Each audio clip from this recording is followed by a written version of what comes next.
Underlying assumptions stem from rigid core beliefs we hold about ourselves and others.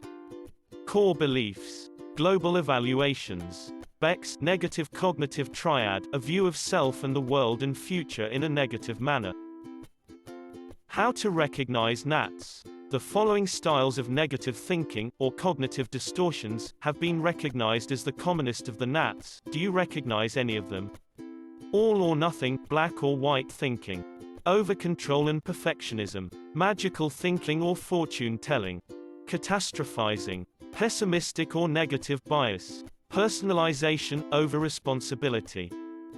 How do you become aware of your NATs? Being aware of your NATs is critical in helping you to challenge them. Writing down your NATs. The best way to become more aware is by writing them down and look out for the ones that are more unique to you. Count how many times you have NATs in any one day.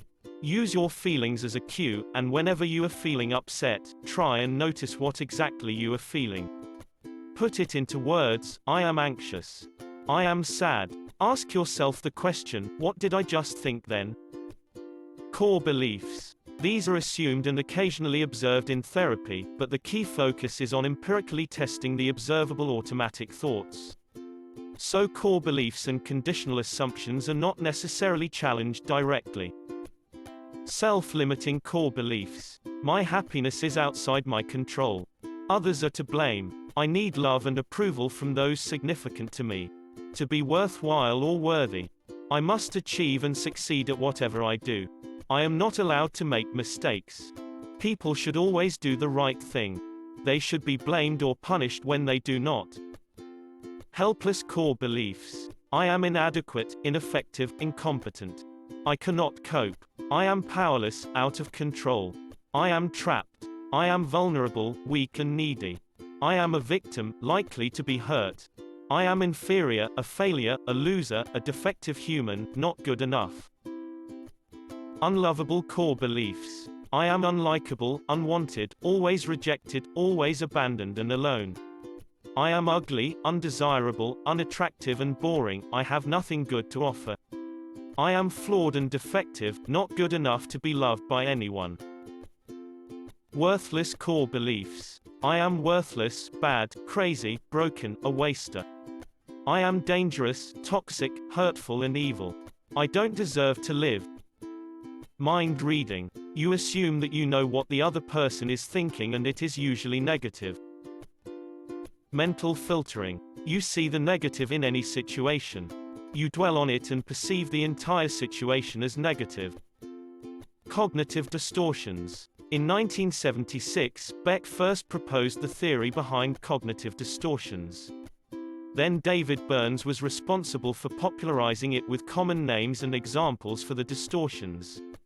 1. Filtering. A person engaging in filter or mental filtering takes the negative details and magnifies those details while filtering out all positive aspects of a situation.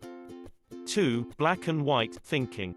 All or nothing. We have to be perfect or we're a complete and abject failure, there is no middle ground.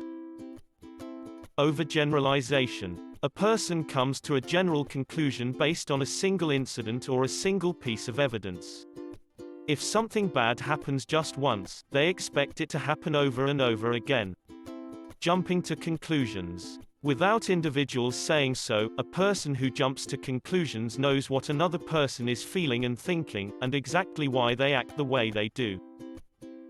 5. Catastrophizing. When a person engages in catastrophizing, they expect disaster to strike, no matter what. This is also referred to as magnifying, and can also come out in its opposite behavior, minimizing. Personalization. Personalization is a distortion where a person believes that everything others do or say is some kind of direct, personal reaction to them. Blaming. When a person engages in blaming, they hold other people responsible for their emotional pain. 8. Shoulds. Should statements. I should pick up after myself more. They appear as a list of ironclad rules about how every person should behave.